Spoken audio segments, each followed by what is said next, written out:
Give me that.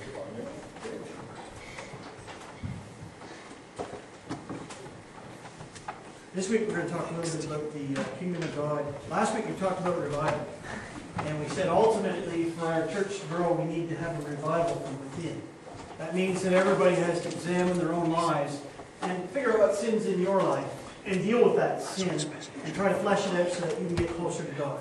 And that's what I hope we're all trying to do. We're starting to see a revival at Hillgrove. We're seeing a lot more people. There's a lot more people in the pews.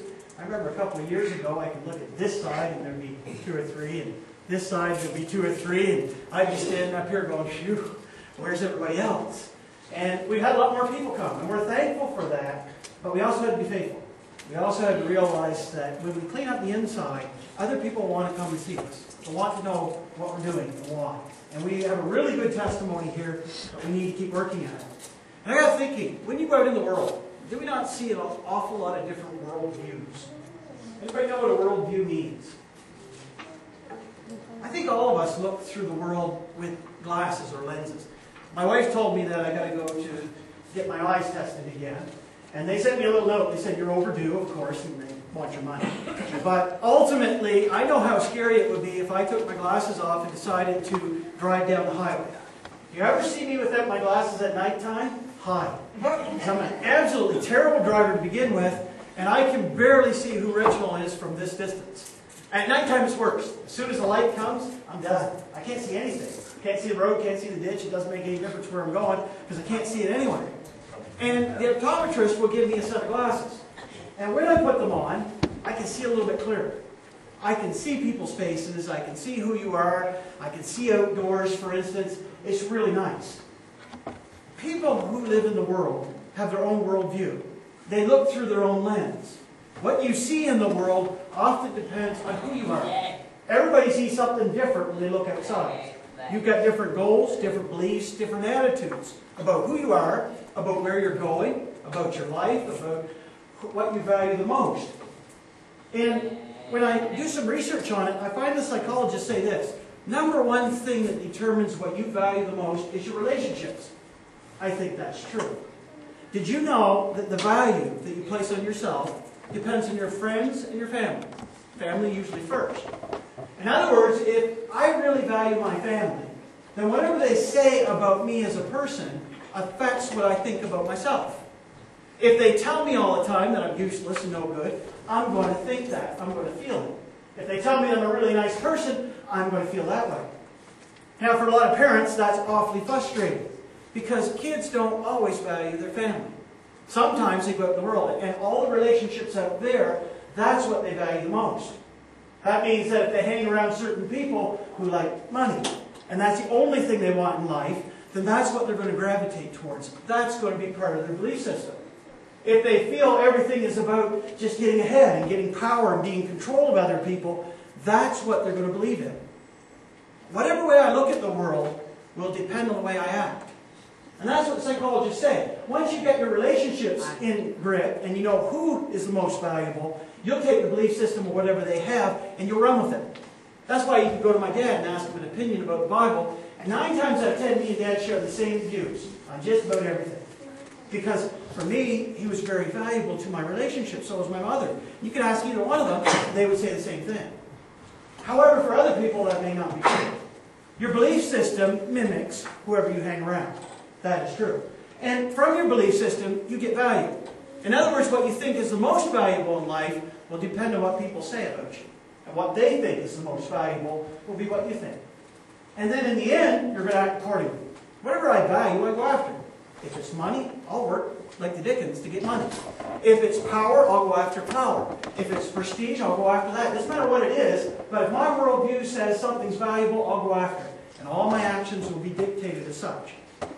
There are a million different worldviews. A million different concepts of what this world is about. And in those millions of different concepts, you're going to find that there's only 2 categories that really summarize them all. And the first one is the kingdom of Satan. I love this picture here. I found it on the internet. I can't think of anybody else who looks any more arrogant than this fellow does. But he says here, it helps if the little people in life understand how good you are and how powerful you are so you don't have to explain it to them. That's his attitude. That's actually the attitude of the kingdom of Satan. Satan ultimately believes it's all about me. It's all about I in life. It's not about anybody else. It's about how much pleasure you can get out of life for yourself. You don't look at other people. You don't look at your family. You don't look at your friends. All you look at is what I can get for me. Satan fell because of this lie. Satan actually started out as an angel of light. Did you know Jesus Christ created Satan? Did you know that Satan was the angel, the number one angel in all of heaven? He had great glory, great honor. He was underneath God the Father, Son, and Holy Spirit. He was at the very top of all the angels. And yet he still fell. And the lie he told himself was, I am the only one that's important. Nobody else is. Just me. And this is what he said.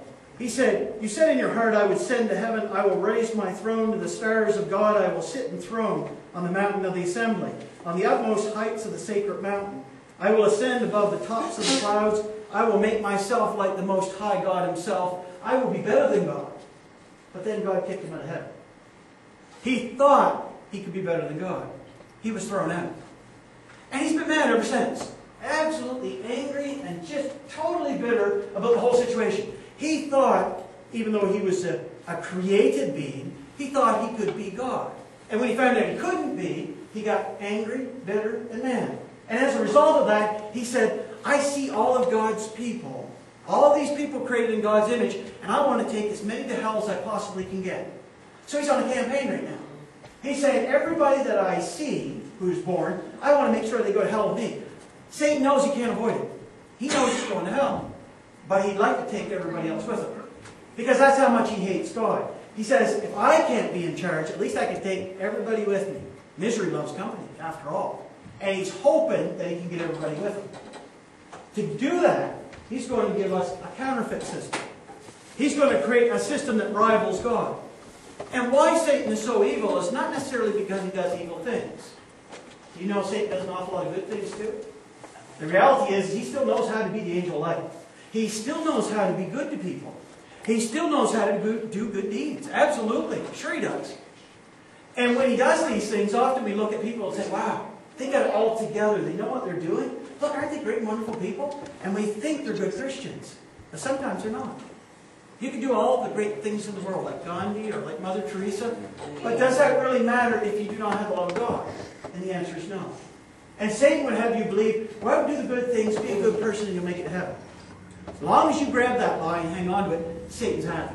Do all the good you want. As long as you go to hell with Satan, he's happy. That's exactly where he wants you. Really, what is evil? Being away from God. That's what evil is defined as. And he's so good at deceiving us that I think a lot of us are blind. And even the gospel is veiled to those who are perishing. The God of this age has blinded the minds of the unbelievers. So they really can't see the gospel in the first place. It's almost like this window. And I thank Terry for bringing the window. Because I just called him last night. But it's like looking through a dirty window. And you really can't see a whole lot through the window. It's full of mud. It's full of junk. And Terry cleaned it up on me. I wish he would have left it the way it was. He said it was nice and dirty with pigeon stuff on it. But it's still really good because you really can't see beyond it. When I look out into the world through Satan's eyes, I see sin. I see dirt. I see a lot of things, but what I don't see is a light. I look through it and I might see a few glimpses, because Terry's got it clean in a couple places, but ultimately I can't see God. And that's exactly the way Satan wants it. He wants you to look into the window and not look beyond it. He wants you to look inside your own soul and not look beyond that.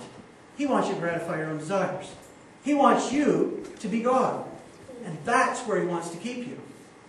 And he really doesn't care what the window looks like.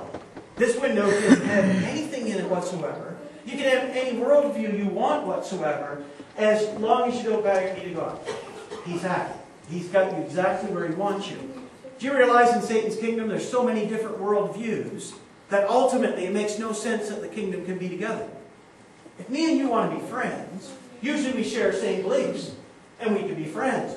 But if we disagree on everything, it's very hard to be friends. But Satan's got that figured out. He says everybody can have their own worldview, and there is no truth because of that. He says the only way I can hold my kingdom together is to say truth is only true for you, but nobody else. That means that what I believe is true is good for me, but not necessarily good for anybody else out in the world. That's how he holds the kingdom together. by saying truth, universal truth, just simply doesn't exist. It's non-existent. This is what God says about these people. He said, people like this will be lovers of themselves, lovers of money, boastful, proud, abusive, disobedient to their parents, ungrateful, unholy, without love, unforgiving, slanderous, without self-control, brutal, not lovers of good, treacherous, rash, conceited, lovers of pleasure rather than lovers of God. What a long list. This is the way God sees these people who look through a dirty lens, who look through multiple lenses at the world and don't see what God sees, but sees what Satan sees. It's all about the me in the relationship.